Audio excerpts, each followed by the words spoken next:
السلام علیکم every one. آج رمضان المبارک کا 11واں روزہ ہے اور کل جو میں نے ویڈیو اپلوڈ کی تھی آئی ہوپ آپ سب کو بہت اچھی لگی ہوگی اور آپ سب رمضان انجوائے کر رہے ہوں گے. آج کا جو ہمارا ٹاپک ہے، آج کی جو ہماری سٹوری ہے، آپ لوگ کمنٹ سیکشن میں بتائیں گے کہ یہ ہسٹری کی پرسنالٹی ہے، ورلڈ ہسٹری کی یا اسلامک ہسٹری کی. ٹھیک، یہ وہ پرسنالٹی ہے جس کو تاریخ نے دی گریٹ کا ٹائٹل دیا ہے. ہم کہتے ہیں نا کیا بات ہے، وہ بات یہاں پہ ہے. دی گریٹ، موسٹ ٹیلنٹڈ، اس کو یہ ٹائٹلز ملے ہیں. تو ہاں جی، میں بات کر رہی ہوں سکندر اعظم، دی گریٹ سکندر کی. سکندر اعظم نے فتح نہیں، فتوحات کی. فتح فتح فتح، پھر کہیں جا کے فتوحات آتی ہیں، اور سکندر اعظم نے فتوحات کی. ٹھیک ہے. اور جب سکندر چھوٹے تھے تو آپ کے والد محترم، شاہی خاندان تھا، آپ کے والد محترم نے دوسری شادی کر لی اور آپ کی والدہ جو ہیں وہ محل چھوڑ کر شہر سے باہر پناہ گزین ہو گئی. لیکن آپ کو شہر میں ہی رہنے دیا، یہ کہہ کے کہ آپ ابھی تعلیم و تربیت کے مرحلے میں ہیں، اگلے گدی نشیں آپ ہوں گے. اور انہی واقعات کے دوران سکندر کی اپنی اسٹیپ مدر یعنی اپنی دوسری ماما سے بالکل بھی نہیں باؤنڈ کلیئر نہیں تھا، بن نہیں آتی تھی. تو وہ انہی واقعات کے دوران قتل ہو گیا بادشاہ کا، یعنی سکندرز فادر.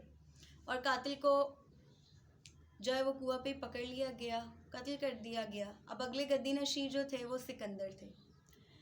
سکندر اگلے گدی نشیں تھے ان ایج آف 19، بادشاہ تھے، لیکن تعلیم و تربیت کچھ نہیں تھا، سلیقہ اشعار کچھ بھی نہیں آتا تھا.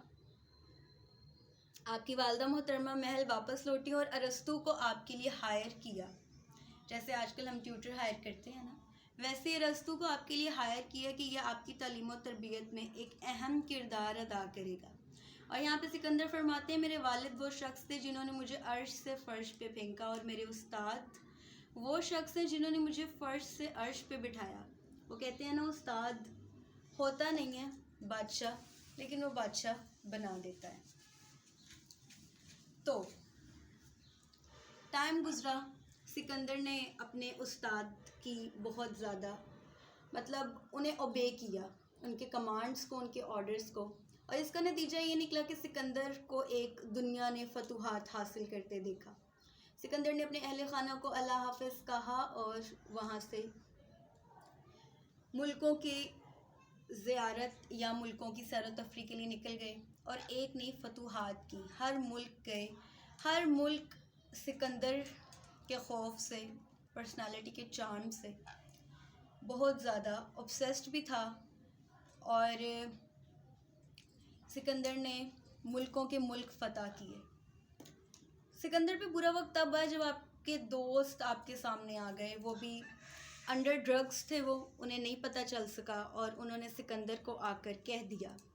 کہتے ہیں نا، بادشاہ کی سچائی اس کی رسوائی کا سبب بننے میں دیر نہیں لگتی ہے.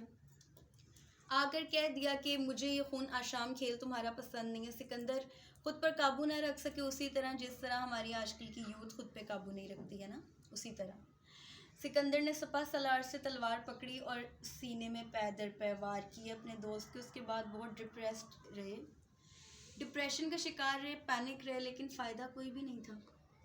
جو ہونا تھا وہ ہو چکا تھا، کیونکہ دوست بھی وہ تھا جو جان پر کھیل دینے والا تھا، آپ کے سامنے ڈھال بن کر کھڑا ہو جاتا تھا. ماضی کے خوبصورت واقعات سکندر کی راتوں کی نیند اڑا کر لے گئے. ایک مرتبہ کا ذکر ہے کہ جرنیل آپ کے حجرے میں آیا اور کہنے لگا جو ہونا تھا وہ ہو چکا، ملکوں کے ملک آپ کا انتظار کر رہے ہیں. اور سکندر نے خود کو اس سچویشن سے باہر نکالا. اب یہاں سے شروع ہوتا ہے سکندر کا زوال. کانفیڈنٹ ہونا چاہیے لیکن اوور کانفیڈنٹ نہیں ہونا چاہیے. یا تو ہماری یوتھ کانفیڈنٹ ہی نہیں ہے، اور اگر کانفیڈنٹ ہے تو اوور کانفیڈنٹ ہے. یس آئی ول ڈو، اور میں سب کچھ کر سکتا ہوں.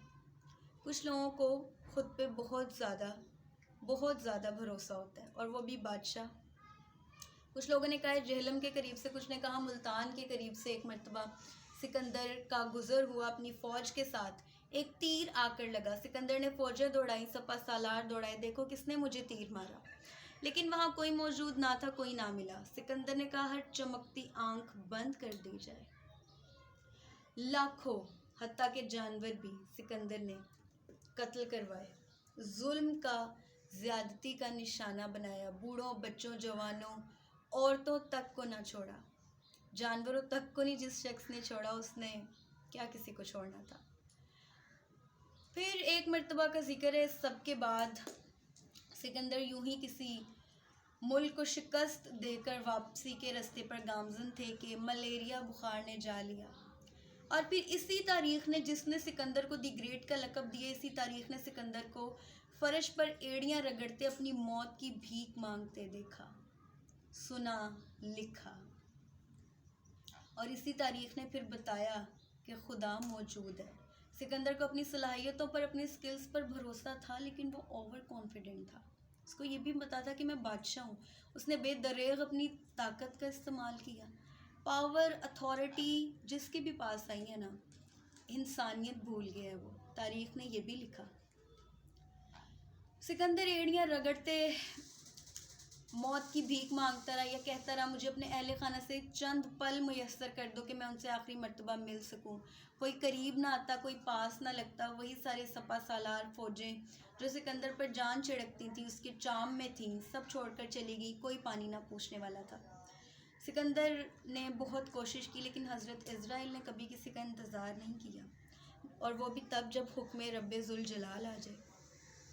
سکندر کی وصیت تھی کہ مجھے جب دفنایا جائے، مجھے تابوت میں بھی رکھا جائے تو میرے ہاتھ باہر نکالے جائیں، صرف لوگوں کو یہ